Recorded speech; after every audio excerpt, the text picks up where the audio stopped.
നമസ്കാരം. എല്ലാ കൂട്ടുകാർക്കും പുതിയൊരു വീഡിയോയിലേക്ക് സ്വാഗതം. ഇന്ന് നമ്മൾ ജനയുഗം അറിവോത്സവം 2026 ചോദിക്കാൻ സാധ്യതയുള്ള പ്രധാനപ്പെട്ട ചോദ്യങ്ങളാണ് ചർച്ച ചെയ്യാൻ പോകുന്നത്. അപ്പോൾ നമുക്ക് LP തലത്ത് ചോദിക്കാൻ സാധ്യതയുള്ള പ്രധാനപ്പെട്ട ചോദ്യങ്ങൾ പരിചയപ്പെടാം. ഇപ്പോൾ സ്കൂൾ തലം ഈ വരുന്ന ജൂലൈ 29 ബുധനാഴ്ച നടക്കുകയാണ്. അപ്പോൾ നമുക്ക് ഇപ്പോഴേ പഠിച്ചു തുടങ്ങാം. അതിനു മുമ്പ് നിങ്ങൾക്ക് സിലബസ് എന്താണെന്ന് അറിയണ്ടേ? സിലബസ് അനുസരിച്ച് നമുക്ക് ഓരോ ടോപ്പിക്കായിട്ട് പഠിച്ചു തീർക്കാം. അപ്പോൾ സിലബസ് എന്താണെന്ന് നോക്കാം. ഒന്ന്, മലയാളത്തിൽ നിന്നുള്ള എഴുത്തുകാരായാലും തൂലിക നാമങ്ങളായാലും ചിലപ്പോൾ കവിതകൾ തന്നിട്ട് അതിലെ അർത്ഥങ്ങൾ അങ്ങനെയും ചോദിക്കാം. അതുപോലെ ഇംഗ്ലീഷ് ഒരു വക ടെൻസിൽ നിന്നാവാം, അല്ലെങ്കിൽ ഗ്രാമർ ഭാഗത്ത് നിന്നാവാം. ചെറിയ കണക്കുകളിൽ നിന്നും ഒരു ചോദ്യം നമുക്ക് 100% ഉറപ്പാണ്. അതുപോലെ EVS, അതായത് LP പിള്ളേർക്കാണെങ്കിൽ EVS എന്ന് പറയാം. അത് UP ഹൈസ്കൂളിലേക്കാണെങ്കിൽ സയൻസിലെ ചോദ്യങ്ങളാണ് ഉണ്ടാവുക. സയൻസും സോഷ്യലും UP ഹൈസ്കൂളിൽ LP കുട്ടികൾക്ക് പരിസര പഠനം. അതുപോലെ പൊതുവിജ്ഞാനം, അതെല്ലാവർക്കും പൊതുവിജ്ഞാനത്തിൽ നിന്നുള്ള ചോദ്യങ്ങളുണ്ടാവും.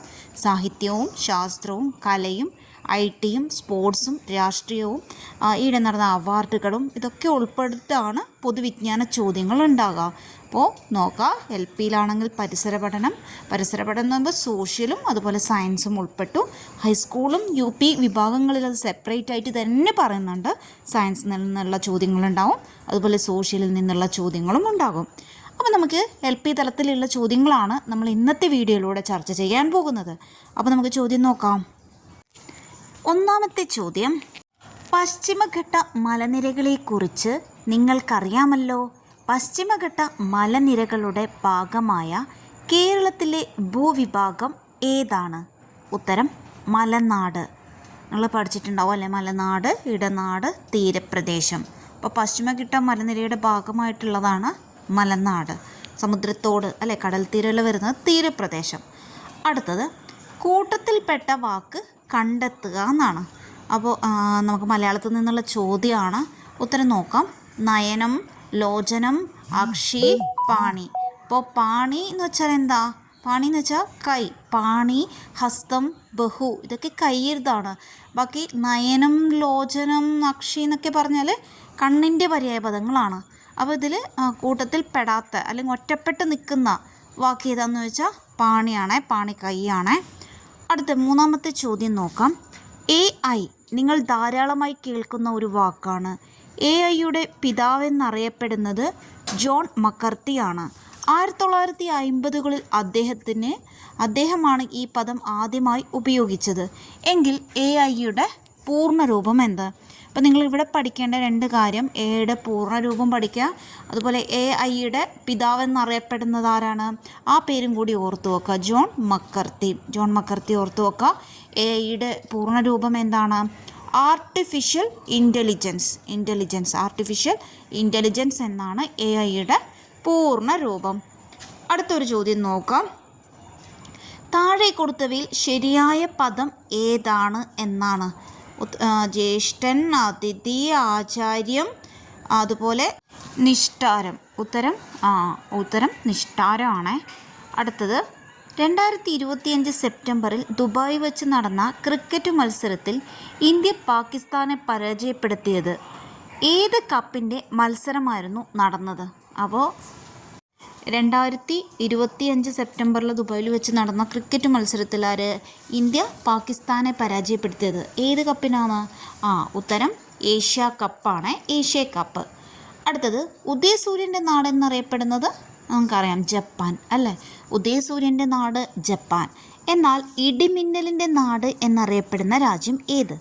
ഇടിമിന്നലിൻ്റെ രാജ്യം എന്നറിയപ്പെടുന്നത് ഭൂട്ടാൻ. അപ്പോൾ ഉദയസൂര്യൻ്റെ നാട് ജപ്പാൻ, ഇടിമിന്നലിൻ്റെ നാട് ഭൂട്ടാൻ. രണ്ടും പഠിക്കണേ.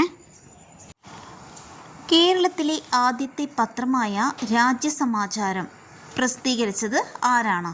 ഉത്തരം ഹെർമൻ ഗുണ്ടർട്ട്. അടുത്തത്, മലയാള സാഹിത്യത്തിലെ ലക്ഷണമൊത്ത ആദ്യത്തെ നോവൽ ഏതാണ്? മലയാള സാഹിത്യത്തിലെ ലക്ഷണമൊത്ത ആദ്യത്തെ നോവൽ ഏതാണ്? അതെല്ലാവർക്കും അറിയാം, ഇന്ദുലേഖ. എന്ന ചോദ്യം അതുമല്ല, ഇന്ദുലേഖയുടെ കർത്താവ് ആരാണ്? ഇന്ദുലേഖ. ആരാണ് ഇന്ദുലേഖ എഴുതിയത്?